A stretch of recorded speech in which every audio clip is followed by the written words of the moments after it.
Israel Iran ಯುದ್ಧದ ಕಾರಣಕ್ಕಾಗಿ ನಮಗೆ ಗ್ಯಾಸ್ ಬರ್ತಾ ಇಲ್ಲ ಅಂತ ಆರೋಪ. ಕಮರ್ಷಿಯಲ್ ಸಿಗ್ತಾನೇ ಇಲ್ಲ, ಕಮರ್ಷಿಯಲ್ ಸಿಲಿಂಡರ್ ಅಂತೂ ಸಿಗ್ತಾನೇ ಇಲ್ಲ. ಇದರ ನಡುವೆ ಇತ್ತೀಚೆಗಷ್ಟೇ ₹208 ಜಾಸ್ತಿ ಆಗಿದೆ ಕಮರ್ಷಿಯಲ್ ಸಿಲಿಂಡರ್ ಮೇಲೆ.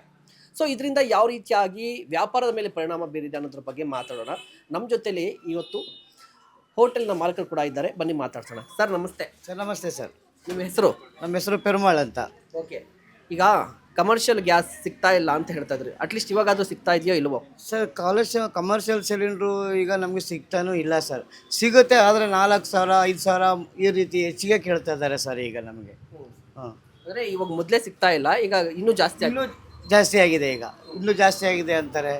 ಏನು ಮಾಡೋದು, ನಮಗೆ ತುಂಬ ತೊಂದರೆಗಳಾಗ್ತಾ ಇದೆ. ಹೋಟ್ಲು ಮಾಡೋದು ಹೇಗೆ ಏನು ಎತ್ತ ಅಂತ ತುಂಬ ತೊಂದರೆ ಆಗ್ತಾಯಿದೆ ಸರ್ ನಮಗೆ.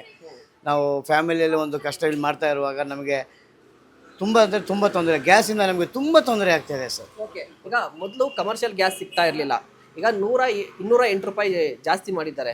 ಇವಾಗ ಹೆಂಗೆ ಇದು ಗಾಯದ ಮೇಲೆ ಬರ ಹೇಳ್ದಂಗಲ್ವಾ? ಖಂಡಿತವಾಗ್ಲೂ ಸರ್, ಗಾಯದ ಮೇಲೆ ಬರ ಹೇಳ್ದಂಗೆ ಆಗಿದೆ. ನಾವು ಏನು ಮಾಡಬೇಕು ಅಂತ ನಮಗೆ ದೋಚ್ತಾ ಇಲ್ಲ. ದಯವಿಟ್ಟು ನಮಗೆ ಒಂದು ಗ್ಯಾಸು ಸಿಗೋ ಥರ ಮಾಡಬೇಕು ಅಂತ ನಾವು ಕೇಳ್ಕೊತೀವಿ ಸರ್ ನಿಮ್ಗೆಲ್ಲರಿಗೂ. ಓಕೆ, ಒಂದು ಕಡೆ ಗ್ಯಾಸ್ ಸಿಗ್ತಿಲ್ಲ, ಅದ್ರ ರೇಟ್ ಜಾಸ್ತಿ ಆಗಿದೆ. ಮತ್ತೊಂದು ಕಡೆ ತರಕಾರಿ ರೇಟ್ ಜಾಸ್ತಿ ಆಗಿದೆ, ಆಯಿಲ್ ರೇಟ್ ಕೂಡ ಜಾಸ್ತಿ ಆಗ್ತಾ ಇದೆ. ಸೊ ಈ ಎಲ್ಲ ರೇಟ್ ಜಾಸ್ತಿ ಆಗುವಂಥ ಸಂದರ್ಭದಲ್ಲಿ ನೀವು ಫ್ರೀಯಾಗಂತೂ ಕೊಡ್ಲಿಕ್ಕಾಗಲ್ಲ, ನೀವು ಕೂಡ ರೇಟ್ ಜಾಸ್ತಿ ಮಾಡಬೇಕು. ಅದ್ರ ಬಗ್ಗೆ ಏನಾದರೂ ಯೋಚನೆ ಮಾಡ್ತಾ ಇದ್ರಾ? ಇಲ್ಲ ಸರ್, ನಾವು ರೇಟ್ ಈಗ ಗ್ಯಾಸ್ ಸಿಗ್ತಲ್ಲ ಅಂತ ಹೇಳ್ಬಿಟ್ಟು ನಾವು ರೇಟ್ನ ಜಾಸ್ತಿ ಮಾಡೋಕ್ಕೆ ಹೋದರೆ ನಮಗೆ ಕಸ್ಟಮರ್ ಬರೋಲ್ಲ ಸರ್, ಖಂಡಿತವಾಗ್ಲೂ ಬರೋದಿಲ್ಲ. ನಾವು ಅದನ್ನೇ ನೆಂಚ್ಕೊಂಡು ಮಾಡ್ತಾಯಿದ್ದೀವಿ.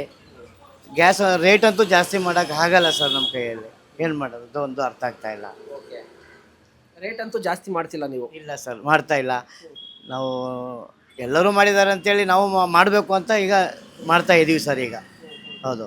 ಓಕೆ, ಈಗ ಗ್ಯಾಸ್ ಸಿಲಿಂಡರ್ ಸಿಗ್ತಾ ಇಲ್ವಲ್ಲ, ಏನಾದರೂ ನೀವು ಇಲ್ಲಿ ಮಾಡ್ತಾ ಇರುವಂಥ ಐಟಮ್ಸಲ್ಲಿ ಏನಾದರೂ ಕಟ್ ಆಫ್ ಮಾಡಿದ್ರ ಅಂತ ನಿಲ್ಲಿಸ್ಬಿಟ್ಟಿದ್ರ? ಹೌದು, ಖಂಡಿತವಾಗ್ಲೂ ಮಾಡಿದ್ವಿ ಸರ್. ನಮ್ಮಲ್ಲಿ ಬರೀ ಎಗ್ ರೈಸು ಮತ್ತು ಫ್ರೈಡ್ ರೈಸ್ ಮಾತ್ರ ಮಾಡ್ತಾಯಿದ್ದೀವಿ. ಗೋಬಿನ ಸ್ಟಾಪ್ ಮಾಡಿದ್ದೀವಿ, ನೂಡಲ್ಸ್ ಸ್ಟಾಪ್ ಮಾಡಿದ್ದೀವಿ, ಗೋಬಿ ರೈಸ್ನ ಸ್ಟಾಪ್, ಎಲ್ಲ ಐಟಮ್ ಸ್ಟಾಪ್ ಮಾಡಿದ್ದೀವಿ ಸರ್. ಈಗ ನಾವು ಬರೀ 2 ಐಟಮ್ ಮಾತ್ರ ಮಾಡ್ತಾಯಿದ್ದೀವಿ ಸರ್ ಈಗ ನಾವು. ಹೌದು.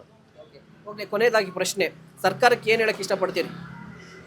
ಸರ್ಕಾರಕ್ಕೆ ಅಂದರೆ ಎಲ್ಲರಿಗೂ ನಮಗೆ ಗ್ಯಾಸ್ ಸಿಗೋ ಥರ ಈಗ, ಯಾಕೆಂದರೆ ಎಲ್ಲ ಹೋಟೆಲ್ನವ್ರಿಗೂ ಗ್ಯಾಸ್ ಸಿಗಬೇಕು ಅಂತೇಳಿ ನಾನು ಅವ್ರ ಹತ್ರ ಮನವಿ ಮಾಡ್ಕೊಳ್ತಾ ಇದ್ದೀನಿ ಸರ್ ನಾನೀಗ. ವೀಕ್ಷಕರೇ ಕೇಳಿದ್ರಲ್ಲ, ಒಂದು ದೊಡ್ಡ ದೊಡ್ಡ ಹೋಟೆಲನ್ನು ನಡೆಸುವಂತಹವರ ಸಂಕಷ್ಟ ಒಂದು ಕಡೆ ಆದರೆ, ಈ ಸಣ್ಣ ಪುಟ್ಟ ಹೋಟೆಲ್ಸ್ ಅಂದರೆ ರೋಡ್ ಸೈಡ್ ಇಟ್ಕೊಂಡಿರ್ತಾರೆ, ಈ ಹೋಟೆಲ್ಸಲ್ಲೂ ಕೂಡ ಗ್ಯಾಸ್ ಸಿಲಿಂಡರ್ ಸಮಸ್ಯೆ ಉಂಟಾಗಿದೆ. ಇವರಲ್ಲೂ ಕೂಡ ಸಾಕಷ್ಟು ಈ ಫುಡ್ಗಳಿಗೆ ಮೆನುಗೆ ಬಂದಂತಹ ಸಂದರ್ಭದಲ್ಲಿ ಅದರಲ್ಲೂ ಕೂಡ ಕಟ್ ಆಫ್ ಮಾಡ್ಕೊಂಡಿದ್ದಾರೆ. ಸೊ ಇವರು ಕೇಳ್ತಿರೋದು ಒಂದೇ, ಆದಷ್ಟು ಬೇಗ ಈ ಸಮಸ್ಯೆ ಬಗೆಹರಿಲಿ ಅಂತ ಹೇಳಿ.